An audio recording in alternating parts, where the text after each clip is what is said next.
Dito din nakabaklas na yung pipe natin dyan. And then next na process ay tatanggalin na yung swing arm and lalagyan ni kuya ng onting grasa para pag binalik hindi siya masyadong maganit. So dito mga boss, nabaklas na yung mugs natin sa likod and papalitan na siya ng bagong gulong. Ang previous na gulong pala na gamit natin dyan ay Maxxis. Maganda rin siya pero susubukan natin mag-try ng ibang brand. And ito ay papalit natin, Eurogrip B-Connect. So standard size siya mga boss, panlikod ng X-Max natin. Testingin natin ang performance ni Eurogrip. Mamamaalam na tayo sa lumang gulong natin. Salamat sa serbisyo mo.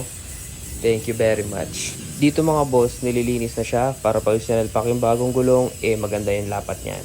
At ayan na mga boss, naisalpak na natin yung bagong gulong. So, pogi siya tignan. Bagay na bagay sa motor natin. Testingin natin to ngayong tag-ulan. Salamat.